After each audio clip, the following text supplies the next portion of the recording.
আসসালামু আলাইকুম ভিউয়ার্স, আমার নাম হচ্ছে আবিদ। আশা করি আপনারা সবাই ভালো আছেন। আজকে আমি আপনাদের একটা ভিন্ন টপিকের উপর ভিডিও তৈরি করে দেখাবো। শুরুতেই বলে নিই, আমি একটু গাছপালা প্রিয় মানুষ, তাই আমার রুমের বারান্দায় বিভিন্ন গাছগাছালি দিয়ে ছোট্ট একটি বারান্দা বাগান তৈরি করেছি। কিন্তু কিছুদিন যাবৎ আমি একটা সমস্যা ফেস করতেছি, সেটা হচ্ছে গ্রীষ্মকালে সূর্যটা একটু উত্তর দিকে হেলে থাকে, আর আমার বারান্দার মুখটা হচ্ছে দক্ষিণ দিকে। সো আমার বারান্দার ভিতরে সূর্যের আলো তেমন একটা আসে না। যদিও সূর্য যখন পশ্চিম আকাশে হেলে পড়ে তখন একটু রোদ আসে। সো আমি কিছুদিন যাবৎ লক্ষ্য করতেছি আমার গাছগুলো প্রায় নষ্ট হয়ে যাচ্ছে রোদ না পাওয়ার কারণে। পরে ইউটিউবে আমি সার্চ করে দেখলাম যে এরকম টপিক্সের উপর কোনো ভিডিও আছে কি না, কিন্তু ইউটিউবে আমি কোনো কিছুই পেলাম না। পরে নিজে নিজে চিন্তা করলাম যে এরকম একটা কিছু বানাবো যেটা হচ্ছে সূর্যের আলো রিফ্লেক্ট করে আমার বারান্দার মধ্যে দিবে, মানে গাছগুলোর উপর দিবে। সো যেভাবে সেই কাজ, আমার মতো এরকম অনেকেই আছে যারা বারান্দা বাগান প্রিয়, অনেকেই হয়তো এরকম প্রবলেম ফেস করে থাকতে পারে। তাই তাদের উদ্দেশ্য করে আজকে আমার এই ভিডিওটি। চলুন তাহলে শুরু করা যাক। আচ্ছা, সানলাইট রিফ্লেক্টর তৈরি করার জন্য আমাদের দুটো জিনিস ব্যবহার করতে হবে। একটা হচ্ছে এই অ্যালুমিনিয়ামের ফয়েল পেপার, আর হচ্ছে কিছু পিভিসি হার্ডবোর্ডের টুকরো। সো এই অ্যালুমিনিয়ামের ফয়েল পেপার আপনারা যে কোনো গ্রোসারি শপে খুব সহজেই পেয়ে যাবেন, কিন্তু এই পিভিসি হার্ডবোর্ড পেতে একটু অসুবিধা হতে পারে। সো আমি কিনেছি কাঠের হার্ডবোর্ড বিক্রি করে এরকম দোকান থেকে। দোকানদারকে গিয়ে বললেই হবে পিভিসি হার্ডবোর্ড দেওয়ার জন্যে। সো তখন আপনারা এই পিভিসি হার্ডবোর্ড পেয়ে যাবেন। এখানে পিভিসি হার্ডবোর্ড বিভিন্ন সাইজের থাকে, আরও মোটা থাকে, আর এটা হচ্ছে সর্বোচ্চ চিকন আর কি। তো আমি এই চিকনটা নেওয়ার কারণ হচ্ছে যে এটা ওয়েট তেমন একটা বেশি না, আর দামও খুব কম, এই জন্য এটা নিয়েছি। আর হচ্ছে এই আমাদের এই অ্যালুমিনিয়ামের ফয়েল পেপার এই পিভিসি হার্ডবোর্ডের উপর লাগানোর জন্য আমরা গ্লু হিসেবে এই কাঠের আইকা ব্যবহার করব, ফেভিকলের। সো চলুন আমরা শুরু করি। প্রথমে হচ্ছে আমরা এই একটা পিভিসি বোর্ডের উপর আমরা এরকম একটা অ্যালুমিনিয়াম ফয়েল পেপারে একটু বের করে নিই আর কি, মানে যতটুকু বোর্ডের সাইজ অতটুকু পর্যন্ত আমরা বের করে নিই। একটা জিনিস আপনারা অবশ্যই মাথায় রাখবেন যে আমি চারপাশে কিন্তু আমি একটু বর্ডার রেখেছি, ঠিক আছে? বর্ডার রেখেছি এই কারণে যেন আমরা এটা হচ্ছে ফোল্ড করে রাখতে পারি, যেন ছুটে না যায়। সো আমরা হচ্ছে এই সাইজ অনুযায়ী হচ্ছে আমরা এই অ্যালুমিনিয়ামের ফয়েল পেপারটা কেটে নিই।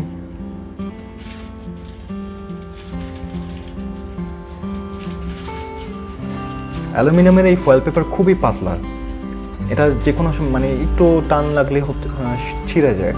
সো আমি এই কারণে হচ্ছে পিভিসি হার্ডবোর্ডটা ব্যবহার করেছি, যেন এটা একটু লং লাস্টিং করে। আর পিভিসি হার্ডবোর্ডটা হচ্ছে ওয়াটার রেজিস্ট্যান্স, সো এটা হচ্ছে পানিতে ভিজলে কোনো সমস্যা হবে না। আর এই অ্যালুমিনিয়াম ফয়েল পেপার তো পানিতে ভিজলে কোনো সমস্যাই হবে না। তো এই কারণে হচ্ছে এটা একটু লং লাস্টিং করবে, বৃষ্টির পানিতেও কোনো সমস্যা হবে না। তো এই কারণে হচ্ছে এটা আমার নেওয়া। সো প্রথমে আমরা যেটা করব যে আমরা এই পিভিসি হার্ডবোর্ডের চারপাশে হচ্ছে গ্লু ব্যবহার করব।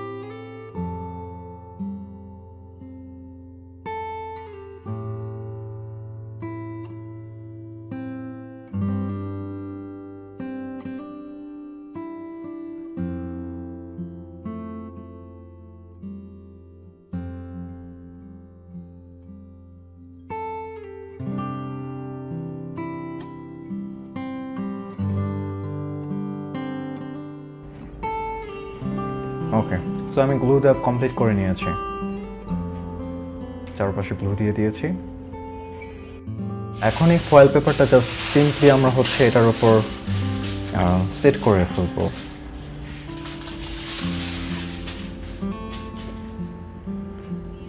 আমি খুবই দুঃখিত যদি আপনাদের দেখতে একটু অসুবিধা হতে পারে, কারণ হচ্ছে লাইট রিফ্লেক্টের কারণে হচ্ছে একটু অন্ধকার হয়ে যেতে পারে ক্যামেরা।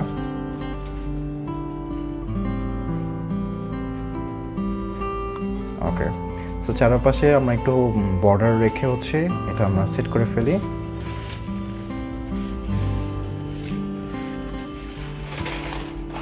খুবই সুন্দরভাবে এটা কিন্তু একদম সেট হয়ে গেছে।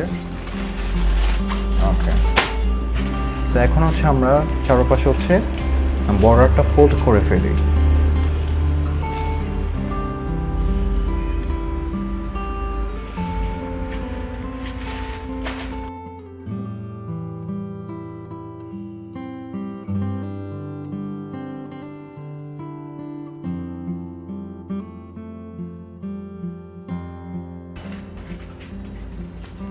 এই বর্ডার আটকে রাখার জন্য, এই চারপাশে বর্ডার আটকে রাখার জন্য আমি সিম্পলি এই স্টাপলার ইউজ করব, জাস্ট নর্মালি হচ্ছে পিন করে দেব।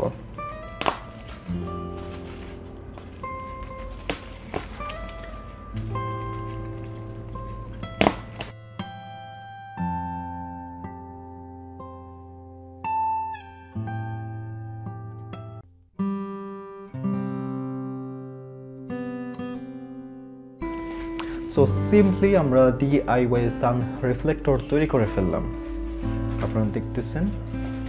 সো আর আরেকটা জাস্ট ছোট কাজ বাকি, সেটা হচ্ছে যে GI তার যেগুলো আছে মোটা একটু হালকা, যেগুলোকে গুণা বলা হয়। সো এই GI তার হচ্ছে আমরা দুই পাশে জাস্ট দুটো GI তার এইভাবে বেঁধে গ্রিলের সাথে আটকায় দিব, যেন আর একটু অ্যাঙ্গেল করে দিব যেন হচ্ছে সানলাইটটা রিফ্লেক্ট করতে পারে। সো এই ছিল আমার এই ভিডিও। যদি আপনাদের এই ক্রিয়েটিভিটিটা একটু ভালো লেগে থাকে তাহলে এই ভিডিওতে একটা লাইক দিবেন, আর আমার চ্যানেলটা অবশ্যই সাবস্ক্রাইব করবেন। আর যদি কোনো প্রশ্ন থাকে অবশ্যই কমেন্ট করে জানাবেন। আর আজকে এতটুকুই, ধন্যবাদ।